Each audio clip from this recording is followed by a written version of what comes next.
তো প্রিয় শিক্ষার্থীরা, কেমন আছো তোমরা? আশা করি ভালো আছো। আলহামদুলিল্লাহ, আমি ভালো আছি।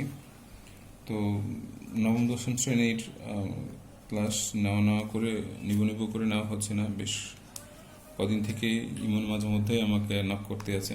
তো ইমনের বন্ধুরা, তোমরা সবাই ইমনকে পরে একটা ধন্যবাদ জানিয়ে দিও, কারণ ওর লেগে থাকার কারণে আজকের এই ক্লাসটা।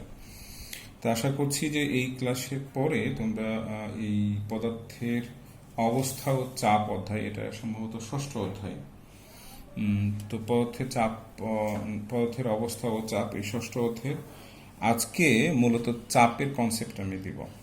চাপ বলতে কি বুঝি, চাপের সাথে ঘনত্বের সম্পর্ক কিভাবে আসে, ক্ষেত্রফলের সাথে সম্পর্ক কিভাবে আসে, কোন বস্তুর চাপ কেন হয়, কিভাবে চাপ আমরা পাই, ইত্যাদি ইত্যাদি। যদিও বাস্তবতা থেকে আমাদের কিছু ধারণা এমনিতেই আছে, আমরা কথায় কথায় বলি খুব চাপে আছি।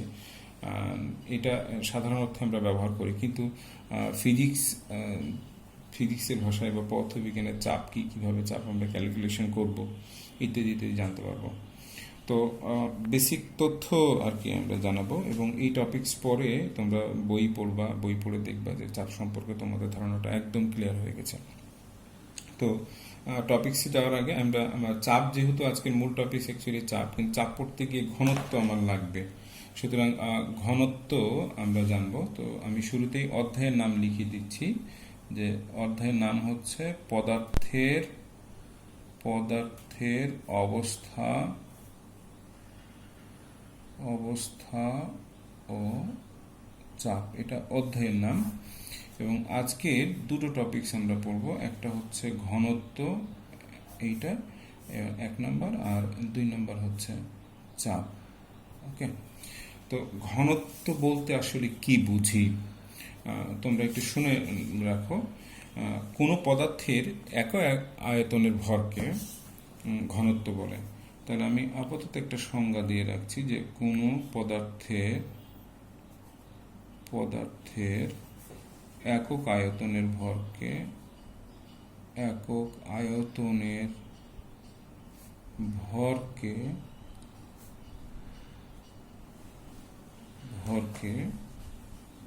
ঘনত্ব বলে। তো তাহলে আমরা ঘনত্বকে রো দিয়ে প্রকাশ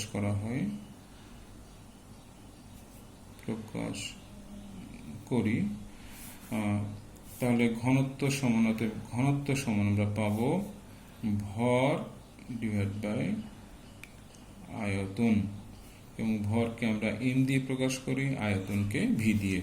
তাহলে ঘনত্ব রো ইকুয়ালস টু পাবো এম বাই ভি। এখন এককটা আমরা একটু জানি। ভরের একক হলো কিলোগ্রাম বা কেজি আমরা ব্যবহার করি। যদি লিখি যে কিলোগ্রাম, দ্যাট মিনস কেজি। আর আয়তনের একক আমরা লিখবো হচ্ছে মিটার কিউব, মানে ঘনমিটার। তাহলে এটা কিলোগ্রাম মানে আমরা কেজি লিখি, আর এটা হচ্ছে মিটার কিউব মানে ঘনমিটার। তাহলে ঘনত্বের একক হবে কেজি পার মিটার কিউব, অথবা গ্রাম পার সেন্টিমিটার কিউব, বা আমরা সংক্ষেপে সিসি লিখতে পারি। এটাকে সিসি বলি। সিসি মূলত সেন্টিমিটার কিউব। তাহলে দুটো একক ব্যবহার করব, একটা হচ্ছে কেজি পার মিটার কিউব, আর একটা হচ্ছে গ্রাম মিটার পার সিসি বা সেন্টিমিটার কিউব। এখন ঘনত্ব জানলাম, যে কোনো পদার্থের একক আয়তনের ভরকে ঘনত্ব বলে। তাহলে এই ইকুয়েশন যদি আমরা আবার লিখতে চাই, তাহলে ভর এম সমান আমরা বসাবো আয়তন ইন্টু ঘনত্ব। তাহলে কোনো পদার্থের আয়তন জানা থাকলে, ঘনত্ব জানা থাকলে ওই পদার্থের আমরা ভর নির্ণয় করতে পারবো। এই সমীকরণটা তোমরা একটু মনে রাখো, কারণ আমি যখন চাপ পড়াবো, তখন এই চাপ আলোচনা করব, তখন আবার এই সমীকরণটা আমি লিখবো বা নিয়ে আসবো। ওকে। তাহলে এখন আসি যে চাপ কি। তাহলে চাপ কি, এই চাপ সম্পর্কে আমরা একটু ক্লিয়ার ধারণা নিতে চাই। মনে রাখবেন, যে সকল পদার্থের ওজন আছে সে সকল পদার্থেরই চাপ প্রয়োগের ক্ষমতা আছে। তাহলে কি বললাম, যে যে সকল পদার্থের ওজন আছে সে সকল পদার্থেরই চাপ প্রয়োগের ক্ষমতা আছে। তাহলে ওজন ওজন এটা আমরা জানব যে কোনো বস্তুর ভর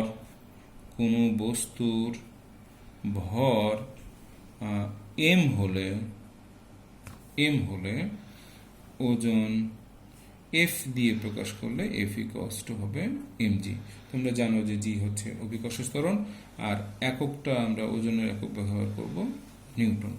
তাহলে এই যে এম এর মান যদি আমরা এখানে বসাই, তাহলে এম এর মান পাবো আয়তন ইন্টু ঘনত্ব। তাহলে এই ক্ষেত্রে আয়তন ঘনত্ব ইন্টু জি আমরা বসাতে পারবো। তাহলে কোনো পদার্থের ওজন F equals to M G, এই এম এর মান যদি আমরা রো ইন্টু মানে V into rho into G বসাই, তাহলে এফ এর মানটা এম জির পরিবর্তে ভি রো ইন্টু জি পাবো। মনে রাখবে ভি হচ্ছে কোনো পদার্থের আয়তন। এখন আমরা আয়তন সমান অনেক কিছু লিখতে পারি। আপাতত তোমরা জেনে রাখো যে আয়তন হচ্ছে ক্ষেত্রফল ইন্টু উচ্চতা। কেন উচ্চতা লিখলাম? এক এক পদার্থের জন্য এক এক রকম, তো পদার্থের আকৃতি অনুযায়ী এই আয়তনের মানটা বা ক্ষেত্রফলের মানটা চেঞ্জ হবে। এইচ এর মানটাকেও আমরা বিভিন্ন মানে রূপান্তর করতে পারি। কোনো কোনো ক্ষেত্রে উচ্চতা এল হিসেবে এল দিয়ে প্রকাশ করতে পারি। আপাতত ভি ইকুয়ালস টু এইচ ধরলেও কোনো অসুবিধা নাই। ওকে, তাহলে আমরা এইখানে একটা কথা বলেছি যে যে সকল পদার্থের ওজন আছে সেই সকল পদার্থের চাপ প্রয়োগের ক্ষমতা আছে। এখন ওজনটা কি আমরা জানি? ওজন জানি mg, কোনো বস্তুর ভর m হলে ওজন g। তাহলে এখন একটা ইটকে যদি আমি একটা কোনো তলের উপর রাখি, ধরে নাও এই খাতার পেজের উপর আমি একটা ইটকে রেখে দিয়েছি, তাহলে এই খাতার পেজ ওই ইটের জন্য কি পরিমাণ চাপ অনুভব করবে সেটাও আমরা নির্ণয় করতে পারবো। তো তাহলে আমরা এখন চাপ সম্পর্কে তাহলে একটু ধারণা নিতে চাই। তাহলে চাপ সম্পর্কে আমরা তো যেটুক বলেছি সেইটুক আমরা আবার ক্লিয়ার করি। আমি বলেছি যে যে সকল পদার্থের ওজন আছে সে সকল পদার্থের চাপ প্রয়োগের ক্ষমতা আছে, এবং ওজন কি সেটা আমরা জানলাম mg। এতটুকু এই পর্যন্ত mg পর্যন্ত আমরা আগে জানতাম। এখন যেহেতু ভরকে আয়তন ঘনত্ব দিয়ে প্রকাশ করছি, সেই ভরের মানটা বসিয়ে আয়তন ঘনত্ব অর্থাৎ F equals to V rho g, এখানে ভি এর পরিবর্তে ভি সমান আমরা এইচ বসাতে পারবো। কেন বসাতে পারবো সেটা তোমরা পরে জানতে পারবে।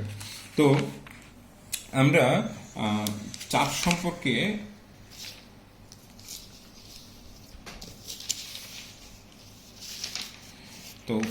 তাহলে চাপ সম্পর্কে মানে চাপের একটা সংজ্ঞা দেওয়ার দরকার।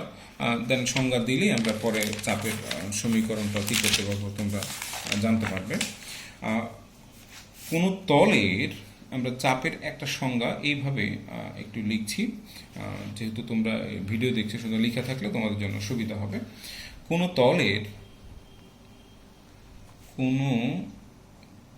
তলের একক ক্ষেত্রফলের উপর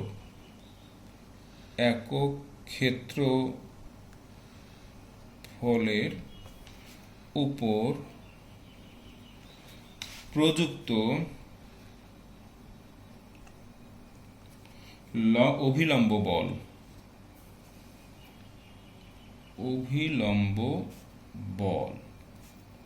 তাহলে চাপ কি? কোনো তলের একক ক্ষেত্রফলের উপর প্রযুক্ত অভিলম্ব বল। এবার খুব সহজে আমি সহজ করে বোঝানোর জন্য একটা বস্তুর চিত্র তোমাদেরকে দেই। এটা একটা বস্তু, ধরে নাও যে এর উচ্চতা হচ্ছে এইচ আর এর তলের ক্ষেত্রফল হচ্ছে এ। তাহলে বস্তুর ভর আমরা এখান থেকে বস্তুর ভর যদি বলি এম, তাহলে ওজন এফ ইকুয়ালস টু বলবো mg। তাহলে এই এম এর পরিবর্তে আগের মতো এই বস্তুর ঘনত্ব যদি কি বলি রো বলি, তাহলে এম এর পরিবর্তে ভি ইন্টু রো বসাতে পারবো, এবং এখানে আমরা জি লিখলাম।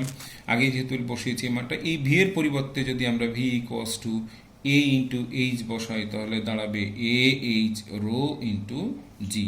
এটা কার মান? এটা হচ্ছে এফ এর মান। তাহলে যে সংজ্ঞা আমরা বলেছি যে একক ক্ষেত্রফলের উপর প্রযুক্ত অভিলম্ব বল, অভিলম্ব বলতে এটা যদি আমরা অনুভূমিক তল বলি, মেঝে বলি, বা খাতা, আমার একটা খাতা এটা অনুভূমিক তল, তাহলে এই তলের উপর অভিলম্ব, এই অভিলম্ব মানে 90 ডিগ্রি কোণে যে বলটা প্রয়োগ করা হবে সেই বলটাই হচ্ছে এই বল, যে বলটা অভিলম্ব বরাবর তলের উপর ক্রিয়া করছে। তাহলে চাপ কে আমরা যদি পি দিয়ে প্রকাশ করি, প্রেশার চাপ পি, তাহলে এই পি এর পি ইকুয়ালস টু আমরা লিখব অভিলম্ব বল, অভিলম্ব বল, অভিলম্ব বল ডিভাইড বাই নিচে হবে তলের ক্ষেত্রফল, ও ক্ষেত্রফল।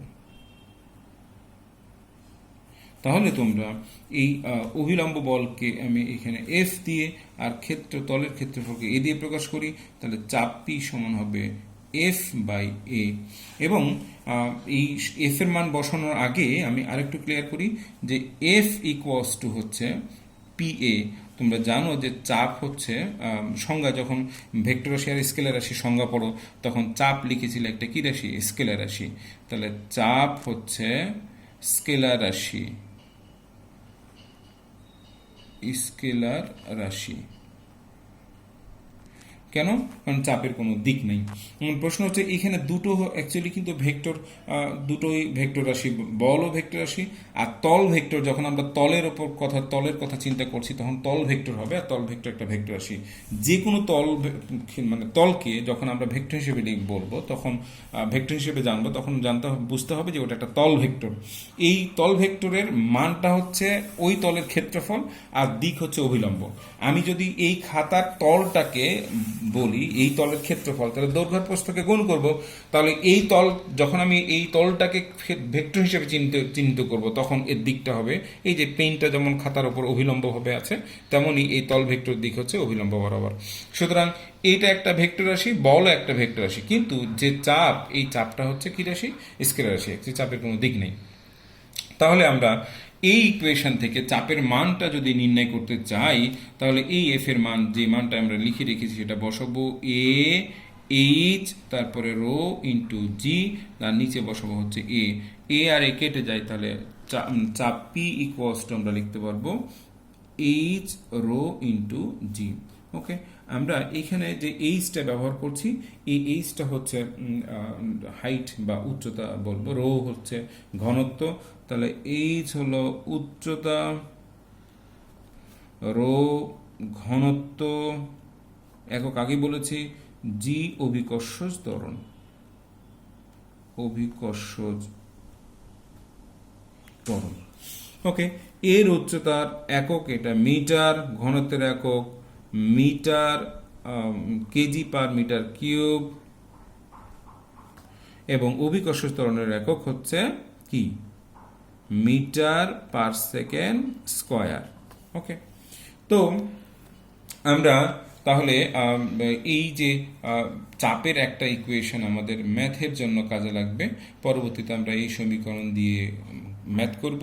আমি ম্যাথের ক্লাসটা পরের দিন নিব, শুধু ম্যাথের উপর আলোচনা করব, তখন আমরা এই সমীকরণগুলো কাজে লাগাবো। তাহলে তোমরা কি করলাম?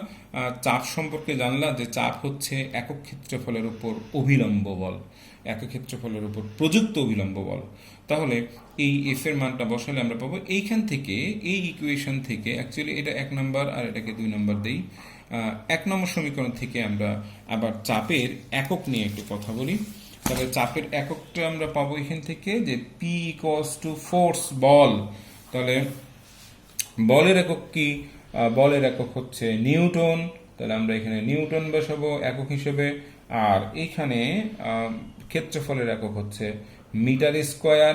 তাহলে চাপের একক একটা আমরা একক খুব সহজেই লিখতে পারবো, যে চাপের একটা একক হচ্ছে নিউটন পার মিটার স্কয়ার। এই নিউটন পার মিটার স্কয়ারকে আমরা প্যাসকেলও বলবো। তাহলে প্যাসকেল হচ্ছে চাপের ব্যবহারিক একক পিএ। ওকে, বা তাহলে দুটো একক আমরা জানবো, একটা হচ্ছে নিউটন পার মিটার স্কয়ার আর একটা হচ্ছে প্যাসকেল। এখন মাত্রা, তোমরা মাত্রা যেভাবে বের করা শিখিয়েছিস, তাহলে সেভাবে মাত্রা কি করবা? বের করবা। চাপের মাত্রাটা ইম্পর্টেন্ট। তাহলে এমসিকিউ তথ্যের জন্য কি কি লাগবে? এমসিকিউ এর জন্য আমার লাগবে চাপের একক, চাপের মাত্রা, এই দুটো বিষয় আমার এমসিকিউর জন্য লাগবে। এবং আরও বহুপদী সমাধান লাগবে যে চাপের মান কার কার উপর নির্ভর করে উচ্চতার উপর, এটা তরল যদি হয় তাহলে তরলের গভীরতার উপর, তরলের ঘনত্বের উপর এবং অভিকর্ষ ত্বরণের উপর। এই জন্যই পরবর্তীতে যখন চাপের সংজ্ঞা আমরা আসবো, বায়ুমণ্ডলের চাপ বলতে কি বুঝো, তখন কেন এই বিষয়গুলোর উপর নির্ভরশীল, আমরা সেটা ডিটেলস আলোচনা করব। তাহলে এখন আমরা এই চাপ সম্পর্কে এইটুক জানলাম যে চাপ কি এবং কিভাবে চাপের মানটা আমরা নির্ণয় করতে পারি। এখন আসি যে পানিতে আমরা বাতাসের, তাহলে একটু আগে যে আমরা শুরুতেই বলেছি যে যে সকল বস্তুর ওজন আছে সে সকল বস্তুর চাপ প্রয়োগের ক্ষমতা আছে। তাহলে স্বাভাবিক প্রশ্ন হচ্ছে যে বাতাসের ওজন আছে, তাহলে বাতাসে চাপ প্রয়োগ ক্ষমতা আছে।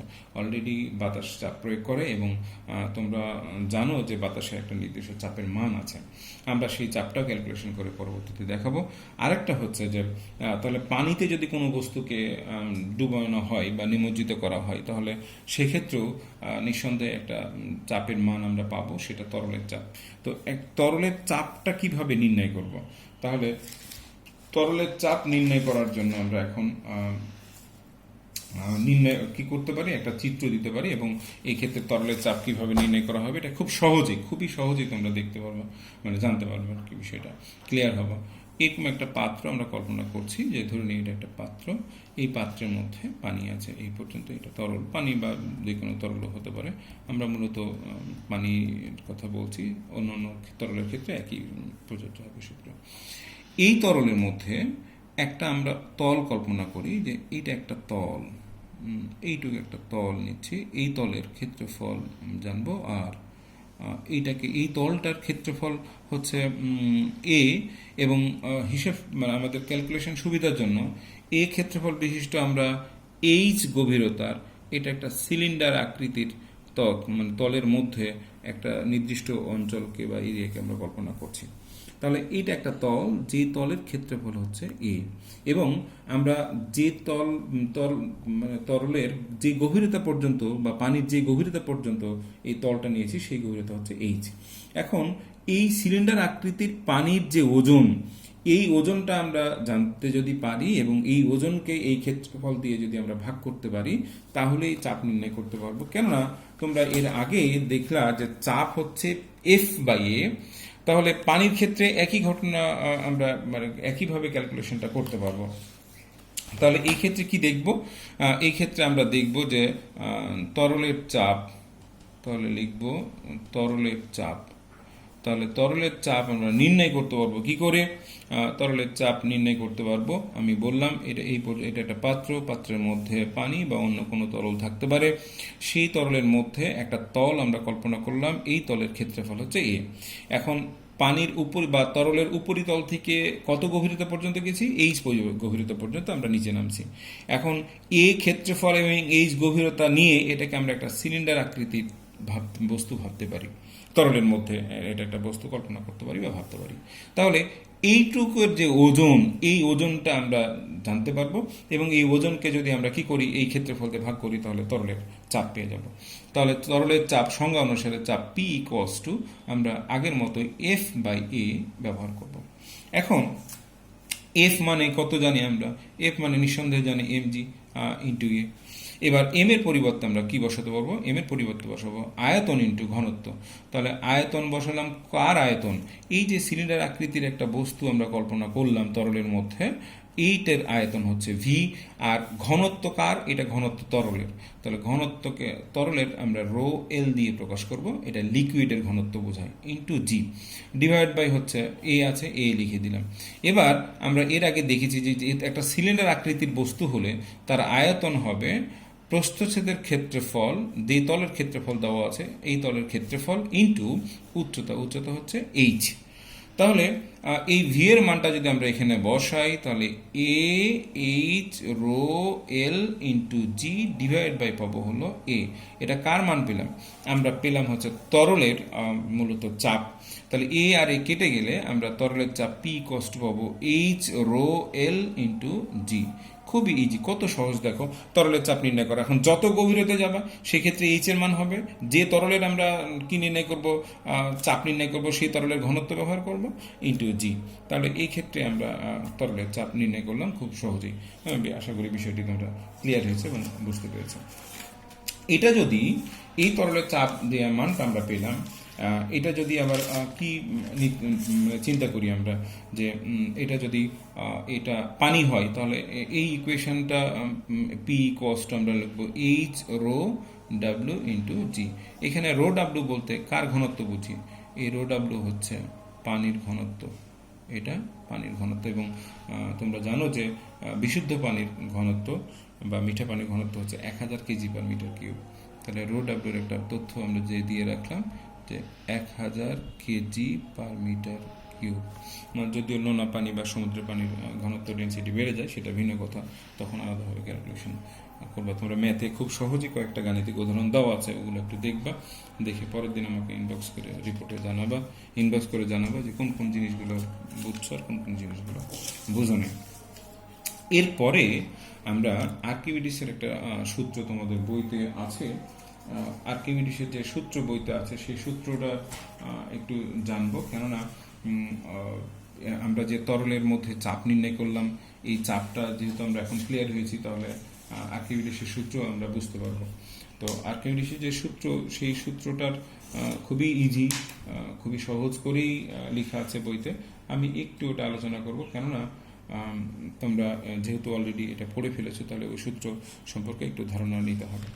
আমরা যখন কোনো বস্তুকে তরলে নিমজ্জিত করব, তখন ওই বস্তুটা তরলের মধ্যে একটা জায়গা দখল করবে, অর্থাৎ ওই বস্তুটা তরল অপসারণ করবে। যেমন পানির মধ্যে যদি একটা ফুটবলকে তুমি ডুবাও কিংবা অন্য কোনো বস্তুকে পানির মধ্যে ডুবাও, তাহলে কি হবে? ওই বস্তুটা নিজে পানির মধ্যে একটা জায়গা দখল করবে, অর্থাৎ ওই বস্তু যে জায়গাটা দখল করলো সেই জায়গার পানিটা সরে যাবে। এখন কোনো বস্তুকে যখন তরলে নিমজ্জিত করা হবে, তখন ওই বস্তুটা কিছুটা ওজন হারাবে। তাহলে এই বস্তুটা তরলে নিমজ্জিত করার কারণে যে যতটুকু ওজন হারালো, ওই হারানো ওজনটা বস্তুর অপসারিত তরলের ওজনের সমান হবে। তাহলে এই ক্ষেত্রে আমরা যখন তরলে কোনো বস্তুকে নিমজ্জিত করব, তখন ওই বস্তুর ওজনটা ক্রিয়া করবে এবং ওই বস্তুর এইখানে কয়েকটা কথা বলে রাখা মানে বিষয় আছে যেগুলো তোমরা একটু জেনে নিবা। সেটা হচ্ছে যে কোনো বস্তু বাতাসে যে ওজন আছে, সেই ওজনটা যতটুকু আমরা পাই, যখন ওই বস্তুটাকে পানিতে বা তরলে নিমজ্জিত করবে, তখন ওই বস্তুটা তার ওই ওজনটা আমরা পাবো না। কেননা বস্তুর উপরে ওজনের বিপরীত দিকে প্লবতা নামক একটা বল ক্রিয়া করে। এই প্লবতার বলটা উপর দিকে ক্রিয়া করে, বিধায় বস্তুর ওজনটা কিছুটা কমে যায় বা বস্তুর ওজন হ্রাস পায়। এই হারানো ওজনটাই বস্তুর দ্বারা যে অপসারিত তরল আছে, এই বস্তুর অপসারিত তরলের ওজনের সমান। তাহলে আমরা এটা জানলাম যে কোনো স্থির তরল কিংবা গ্যাসের মধ্যে যদি কোনো বস্তুকে নিমজ্জিত করি, তাহলে বস্তুটি কিছু পরিমাণ তরল বা গ্যাস অপসারিত করবে, ওই বস্তু কিছু ওজন হারাবে, বস্তুর হারানো ওজনটা অপসারিত তরলের ওজনের সমান।